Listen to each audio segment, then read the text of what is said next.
Yang perlu kita sadari adalah kita akan dihisab oleh apa yang kita lakukan. Kita tidak bertanggung jawab dengan kebutuhan orang lain. Yang pertama, orang mau buat apa, buat apa itu tentu urusannya sama Allah Subhanahu Wa Taala. Yang penting kita akan gitu. Yang pertama. Yang kedua, tidak ada dendam. Kalau masih sakit hati gimana, Ustaz? Manusiawi wajar.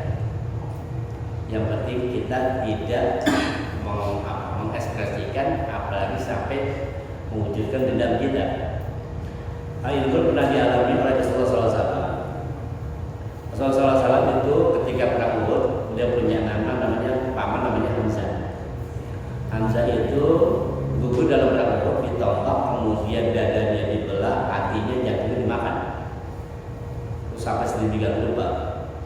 Kemudian namanya Wasyi. Yang dulu ini Wasyi ini budak. Yang dulu namanya Hindur. Yang dulu namanya Hindur. Luar biasa sakit hati Rasulullah pada saat itu, nangis luar biasa. Nah, tapi di akhir-akhir Wasyi dapat hidayah masuk Islam. Begitu sama Hindur pun dapat hidayah masuk Islam. Suatu saat kata Rasulullah, aku memaafkanmu, tapi aku nggak mau lihat mukamu. Nanti nggak maksudnya. Rasulullah itu memaafkan, cuma takut, gitu kan? Rasa sakit hatinya masih ada. Yang penting tidak dendam, gitu. Yang penting tidak dendam. Kenapa Rasulullah nggak mau melihat wajah Wasyi? Karena khawatir kalau lihat itu jadi ingat lagi yang dulu gitu. Terus gimana Ustaz? Dia terus pernah begini sama keluarga saya gini gitu kan. Itu wajar. Yang terpenting adalah jangan dendam, apalagi sampai berbuat yang tidak baik. Kenapa? Kita akan dihisab sesuai dengan perbuatan kita. Kalau dia sudah begitu, itu memang Allah punya pengen dia hidupnya susah, langsa, itu juga bukan berarti dia kuala sama kita, enggak. Kalau kita kuala atau mau gua, lalu nyolong mana gitu loh. Memang Allah jadikan dia seperti itu. Nah, sikap kita adalah ya sudah, pertama waktu wasfah, maafkan dia, lupakan kesalahan. Kita doakan semoga bisa berubah. Kemudian masalah hati kita yang masih sempit nih, wajar, wajar. Nah, disinilah ujian kita, Pak. Ujian kita, bisa nggak kita meredam amarah kita, meredam kesel kita, meredam dendam kita? Jangan sampai ini diaplikasikan. Itu aja saja. Oke, Rabbi Syrahli, Allah lapangkan dari kita. Kalau masyarakat sudah wajar ya Bapak. Nah, insyaallah mudah-mudahan minta pada Allah, ya Allah, aku mohon padamu, hapuslah kejelekan, keburukan diriku. Apa salah satu keburukan diriku? Keburukan diriku adalah susah memaafkan orang lain.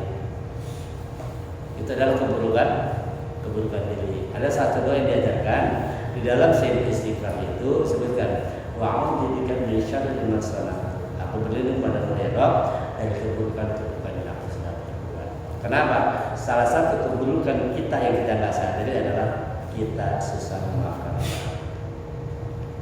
Itu adalah keburukan diri yang kita minta kepada Allah, semoga kita menunjukkan sifat yang alim. Gitu Pak. Jadi kembali nih Pak, masalah hati. Ingat, kita nggak bertanggung jawab dengan apa yang kita lakukan, apa yang mereka lakukan. Yang mereka lakukan adalah hisab mereka pada Allah Subhanahu Wa Taala. Hisab kita adalah hisab kita. Yang mereka sudah berkuasa pada diri kita, mudah-mudahan ini jadi ladang amal. Jadi ladang amal. Ya kita nggak tahu, sedekah kita nggak diterima, sedekah kita nggak ada. Ya mungkin beginilah cara Allah menghapus dosa kita dalam melalui tangan orang lain. Gitu Pak.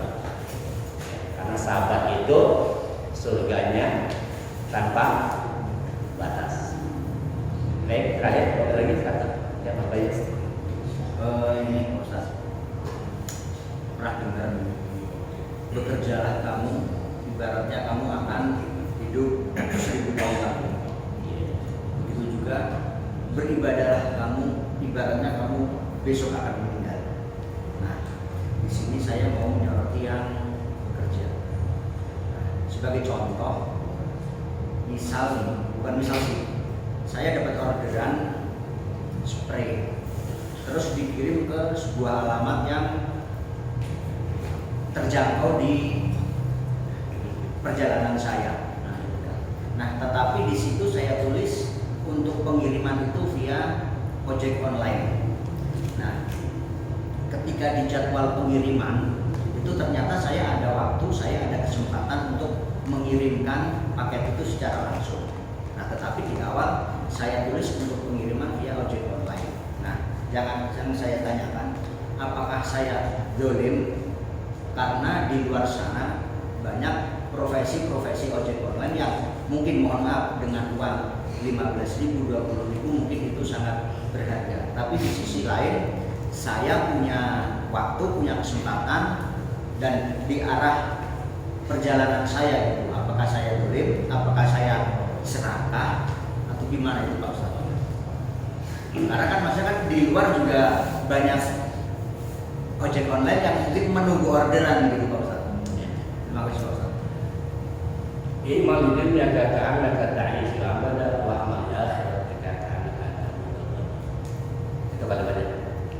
Bekerjalah kamu di dunia seolah kamu akan hidup selama-lamanya. Ayo cari duit terus cari duit. Kamu akan hidup selama-lamanya. Tapi ingat, wa amal akhir dikatakan kamu. Tapi kerja untuk akhirat seolah kamu mati. Ini nggak perlu saya bahas lebih jauh, sudah paham. Begini kita sudah. Berikutnya ada pertanyaan Pak Ibu. Di order itu tertulisnya kan pengiriman melalui ojek online, gitu kan? Dan ternyata akhirnya kita sendiri yang nganterin, kita sendiri yang uangnya lagi gimana? Apa? Uangnya masuk ke saya. 3. Jadi sebenarnya kan masalah jasa pengiriman aja. Jasa pengiriman. Kalau memang kita bisa anterin, tapi bilang, Bu, ini saya pakai Grab, pakai Gojek, gitu kan? Tapi karena saya gak ada waktu, saya nganter sendiri. Jadi uangnya buat saya, itu nggak masalah. Nggak masalah. Yang jadi masalah adalah Anda suruh juga Gojek, tapi Anda nggak bayar, itu yang jadi masalah. Kalau kita yang nganterin nggak masalah. Karena emang itu jasanya buat kita kan belum diorder juga kan. Beda kalau Anda sudah order, ada batalin gitu kan, mungkin nanti ada tersakiti gitu. Tapi kalau belum order, nggak masalah, Masya Allah. Udah, ala insya Allah. Nah, itu aja pada kali. Oh iya, terakhir satu lagi. Yang belum ada zakat mal, kalau bisa di bulan Syaban ya. Di bulan Syaban zakat mal. Kalau Ramadan gitu Pak, kadang-kadang orang nggak ngerti nih masalah zakat mal, zakat fitrah, zakat mal dibikin sama. Kita bahas ada masalah ya. Kenapa kalau zakat mal dimulai sekarang? Karena apa? Jadi nanti menjelang Ramadan orang-orang tidak mampu dapat menikmati Ramadan dengan rezeki yang kalau zakat fitrah kan nanti kan pas akhir Ramadan. Sebenarnya awal Ramadan sudah bisa, tapi nanti afternya menjelang Idul Adha. Kita barangkali jangan lupa banyak salawat, salam berdoa kita Allah jadikan kita manusia yang mulia. Subhanallah.